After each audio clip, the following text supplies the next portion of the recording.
Hello, my fellow Ripplers. This is Chris Miles, your cash flow expert and anti-financial advisor. Welcome to our show. It's for you and about you, those who work so freaking hard for your money, and you want your money to start working harder for you right now. You want that freedom, cash flow, and prosperity today, not 30 or 40 years from now, but right now to live that life that you love, doing what you love with those you love. But most importantly, guys, it's not just about being rich, it's about living a rich life, because as you're blessed financially, you have the ability to create greater impact in the lives of others and create that ripple effect. Guys, so excited to be here today with you guys.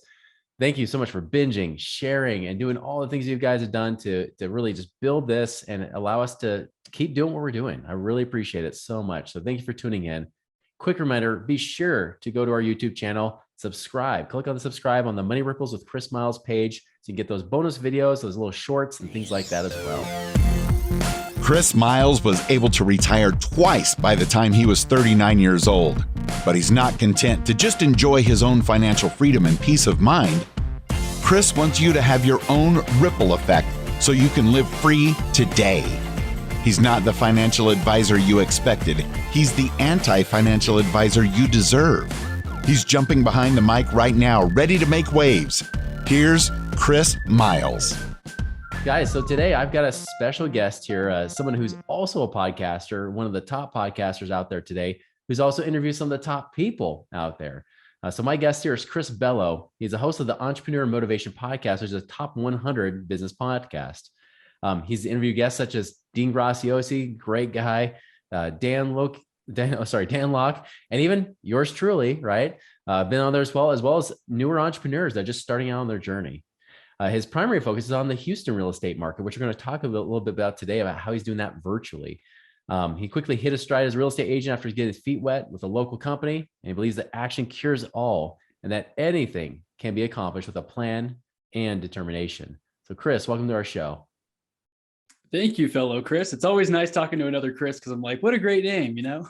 I know, man. Like our SEO is going to go crazy with all the Chris, things. Yeah, watch out. Our website's going to crash with all the traffic that we're going to send to each other. So I'm really excited to be here.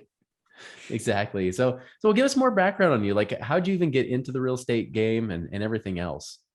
That's a great question. I always love asking that on my podcast as well, just the origin story, because it's not really linear all the time. And, I got a business degree. I kind of mentioned it before we hit record. I went to Texas A&M University, followed the path. I'm from Houston. So energy, right? Oil and gas is huge. All the big headquarters are out there. And so I ended up getting a job out there thinking that was my dream job. I made it, this is where I'm going to work forever and then retire. And then 3.5 years in, I started to just look around and I'd be like, what's wrong with me? I don't like coming to work. I'm not interested in sitting in on these meetings.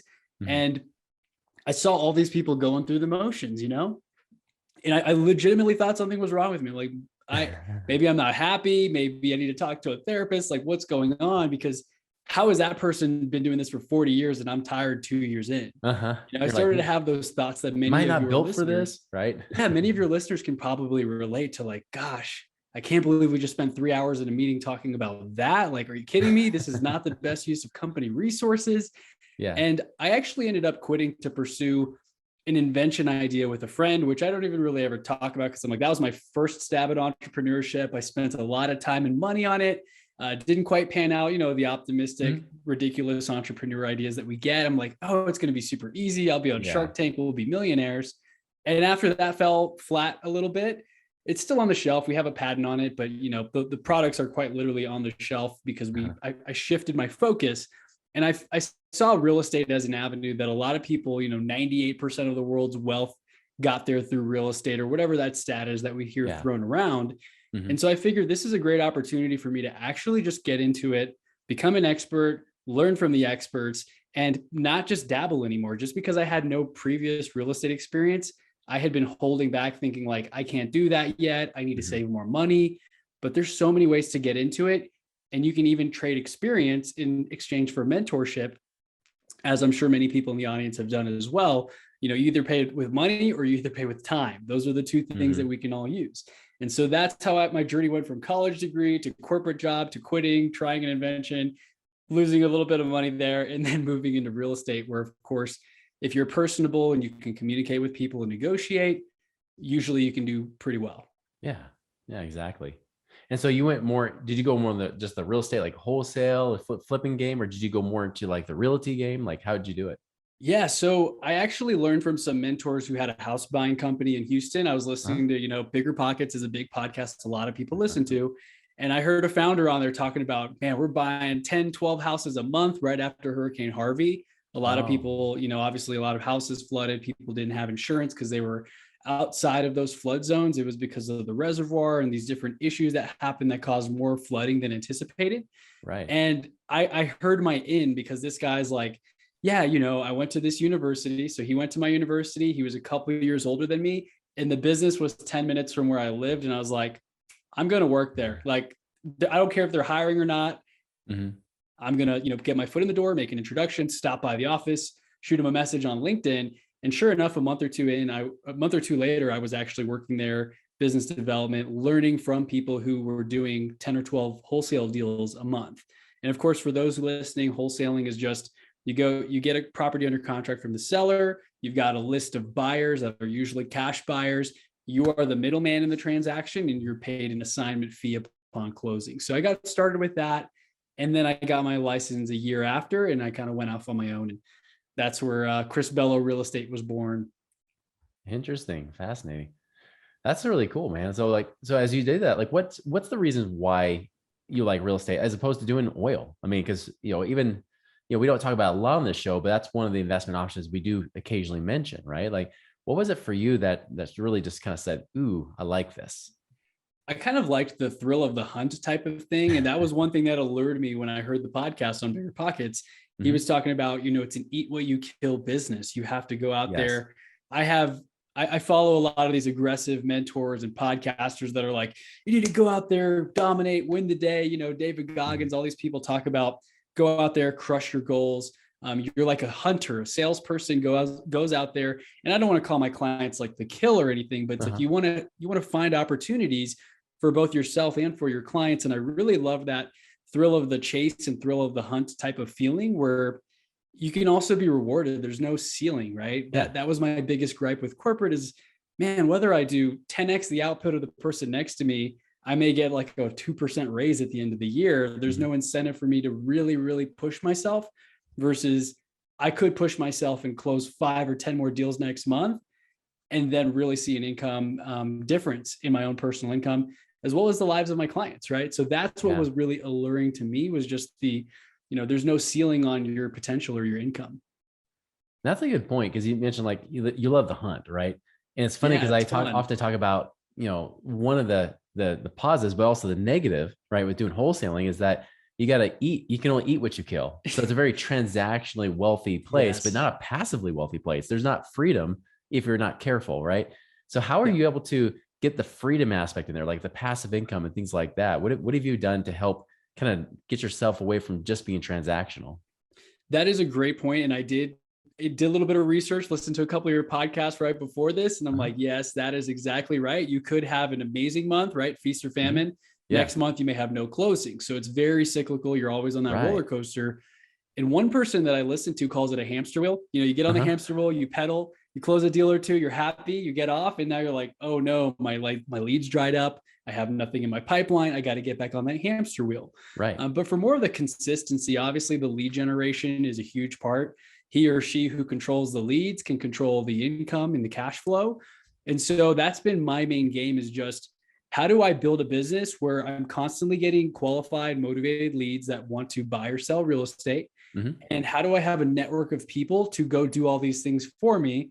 So it is a little bit active. It's not 100% Yeah. passive. I don't have, predictable 10 leads a month coming in. Mhm. Some months is more, some months are less. Yeah. But the way I've made it more passive and the way I've moved to Denver and still have a buyer here looking at houses in like 30 minutes in Houston with the showing agent Mhm. is because I've been doing this lead generation, content creation, social media engagement. And so as the leads come in, I have a quick conversation with them. I pair them up with a showing agent, either Mhm. locally in Houston or if they're in another state, I can refer that deal out. So other Right. people, I'm leveraging their time and effort and their expertise. And when they close the deal, I can negotiate, well, I already have it in writing, a referral commission agreement so Uh-huh. that when that client closes, I get wired a portion of the commission for making the introduction. So that's been how I've been extremely passive. I've seen a wire come in while getting a massage and I'm like, oh, cool. Deal just closed. I just got paid my portion, and someone bought a house in Seattle, which I've never been to. Yeah. And that's kind of where I want to dig into a little bit, because what you're talking about is what I'll try to distinguish them a lot of times. I'll try to call that residual income, right? Because it's business passive income is really what you're getting, and you're creating that leverage. And like you said, I mean, some people talk about making money while they sleep. You're making money while you get rubbed, like that's, that's kind of fun, That's next level, right? That's right. Yeah. Like it's one thing to make it while you sleep, but that's easy. It's about when you get a massage and you make money, then you're doing something right. That's real baller lifestyle. I was like, I know I'm living my perfect day because I am doing the things that I envisioned years ago. And now, of course, it's just about dreaming bigger and taking more action. Instead of limiting myself to, 10 referrals would be nice a month. It's more like, how do I get to 100 a month, right? How do I truly scale and create a brand, create a business that, whether I sell it or whether I get a massage every day and I don't want to work the rest of the year, I can still consistently close the income. Because as well as I do, with podcasts, it's a content machine. We do have to constantly be creating content, but there's ways to leverage the editing, repurposing. You can make 10 videos out of the video that we're doing now. And that's where you're able to leverage your time and effort in order to really see the returns while you're sleeping or getting a massage or going on a hike or whatever it is that you want to do. Yeah. I love that, man. Like, well, and just hearing what your story is, I get the impression that you're the kind of guy that, even if you have more than enough money coming in, you're like, I still got to do something. Like, you seem like the kind of guy like, I still got to have some excitement in life. I still got to have that hunt, whatever that hunt might be. Yes. And I think that's key, because I think so many people, whether they've said it or not, expressed it or not, when they listen to our podcast, they think, I want passive income. I want to be work optional. But at the same time, some are probably thinking, but I don't want to just sit around and do nothing. Like, I still have to do something with the time. And that can almost be scary if they say, well, what if I start getting this passive income? What do I do? Like, I could retire, but what if I don't want to? And I think you're kind of that guy too, where you're like, yeah, I could do that, but here I am. I'm still doing what I love. Exactly. And I think that's the hard part for us to figure out, because at first I was in a corporate role. I wasn't happy. I was commuting 45 minutes each way or more in traffic. I remember there was a car fire and it took me 3 hours to get home. I emailed my boss and I was like, I'm not coming in tomorrow. Like, don't even. She was kind of younger and like I had good rapport with her, but I had a screenshot of her email. She's like, who the hell do you think you are? I was just so over it. I didn't go into the office the next day. But the problem with that is, like, I was working in a job that didn't fulfill me, right? So I was going through the motions and I didn't know how to escape, and I only had 2 weeks of vacation. The hard nut to crack for most of us is, how do you make enough income where you can live the life of your dreams and have your own time, right? So now that I figured that part out, like you just mentioned, I'm not going to just chill and sit on the beach all day drinking like Mai Tais. I want to actually do something that's more impactful to me, maybe like coaching, mentoring, doing podcasts. But now I'm in a place where I'm not just like a broke college kid with a bunch of time. I've got income and I have time. That's how do you get both of them? That's what a lot of us try to figure out. And I finally kind of have a handle on that, where I can open my time up to focus on my bigger mission goals, instead of like, man, I got to go work this job that I don't like in order to make the money to put into producing my podcast, for example. Exactly. Yeah.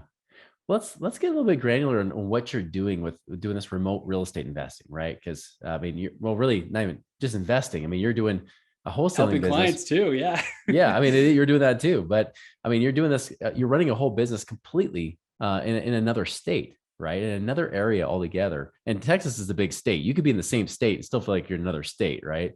For sure. I've driven across West Texas. It's boring, It's a long drive. It's a long drive, So tell us more about that. Like, how do you really design that for your business, and how do you make that work? So I've always been very intentional. I actually read The 4-Hour Work Week by Tim Ferriss back in 2017, 2016, possibly. I was still in my corporate job. And I read it and I'm like, virtual assistants and, lifestyle, being time rich. I don't understand these concepts. How would I apply that? It made no sense. But since then, obviously, I've read the book a few times. I've actually modeled those things in my business. And so while most realtors or real estate agents or investors get into the business with their hat on of being in the business and going and knocking on every door and doing everything themselves, Mhm. I was always approaching it from how do I get leverage, right? Who Not Yeah. How is another great book on who Mhm. can do this for me, because I'm not trying to do it all. Yep. And what really opened my eyes to this was we had a trip. We were actually supposed to go, my fiance and I, to Canada last year. Of course, with all the restrictions and everything happening, that didn't happen. So we switched our ticket over to Denver.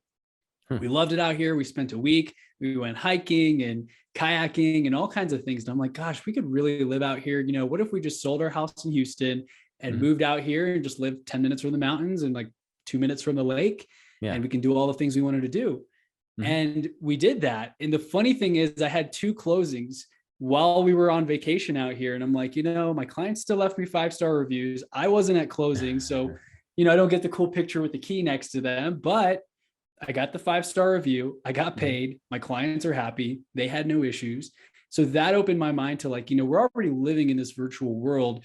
People are very comfortable with Zoom and reviewing comparable data over Zoom call with the screen share. And I've got people in place on the ground who can physically show houses like what's happening right now. That was a referral, had a call with him yesterday. He's already looking at properties, multifamily in Houston, to do house hacking, live in one unit, rent out the rest. And so having the right people, who, not how, I kind of mentioned that book title, that's the thing. Because most people, they have a problem. The first thing they think about is, how do I fix this? Gosh, let me write it on my to-do list because it's going to take me 3 hours to figure it out. I spend 2 minutes, I put it in Asana, a project management tool, and I assign it to a virtual assistant or somebody else. And that's how you're able to delegate, scale up, do more. And so people are looking at houses. I have a transaction coordinator writing up the offers for them. I'm simply overseeing it, right? I'm just making sure that all the puzzle pieces are coming together the right way. And if something gets messed up, if you're focusing on the big picture, you can always come back and say, hey, I'm sorry, this minor mistake, we can correct it with an amendment. Or if I had a little issue, like, hey, I don't mind coming out of pocket $100 because I'm about to make 10 grand next week. Right. Right. So that's kind of how I approach it, is just some things are going to break. You're going to learn from that and you're going to fix your process. But if your process is dialed in, you shouldn't be too surprised by anything. Exactly. I think, and that's a great book, Who Not How. That's the one. I can't remember the author. I remember Dan Sullivan is kind of like the Dan interviewed Sullivan and person like in the book. Dr. Ben Hardy or something like that. Or Ben. Yeah, I think that's right. Ben Graham. I can't remember the last name. Yeah. Basically, if you look up Dan Sullivan, Who Not How, great book to reference there. But Absolutely. and I'll tell you, like, that's the biggest, even from that book, but what you're saying too, from a practical standpoint, is the hardest part for the practical is actually getting your mind around that, right? Because it's actually not hard to build the team. I mean, there's intricacies. You got to make sure you're hiring the right people, putting the right seats on the bus. You got to make sure of all that happening and make sure you have systems in place. But I've noticed from my own experience and from seeing others, the hardest part is just letting go. That is the hardest part. We're control freaks, right? A lot of us are type A. We want control of the reins. I've got a lot of perfectionist friends.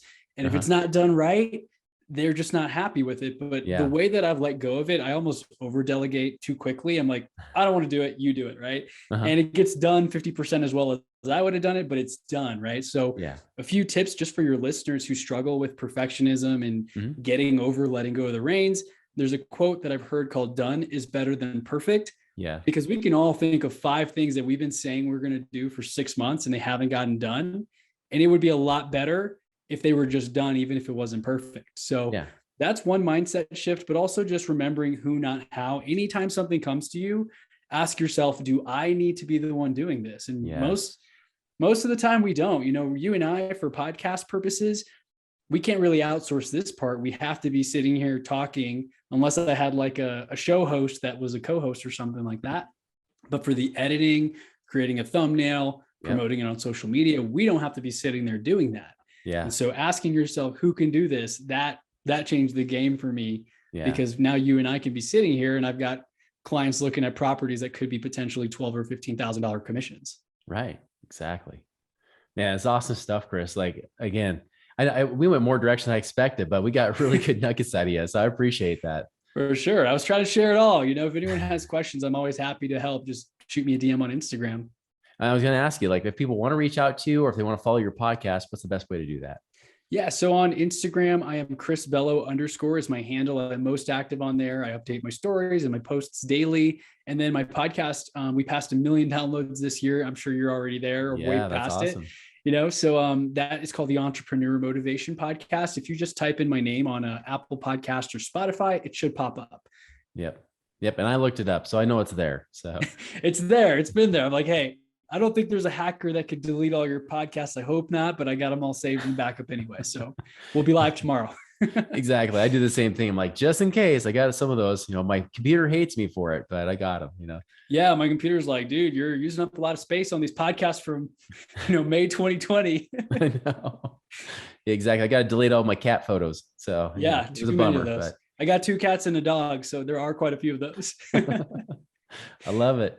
Well, Chris, again, appreciate your time to be on the show today. And everybody else, again, reach out to Chris, follow him on Instagram. We'll have that in the show notes here, as well as this podcast. Check that out.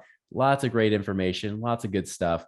And Chris, again, such valuable things I know our listeners can take in so many different ways and so many different aspects, whether it be in business or investing. So again, thank you so much. Thank you, Chris. And the rest of y'all, hey, it's all about taking action, right? I mean, you can listen to these podcasts all day long, but your life begins to change when you start to change the habits and the behaviors that you do. So go make those changes, take action, and be a doer of the word, not just a hearer only. Make it a wonderful and prosperous week. We'll see you later. Visit us online at moneyripples.com for more resources to help you fix money leaks and get your money working harder for you now.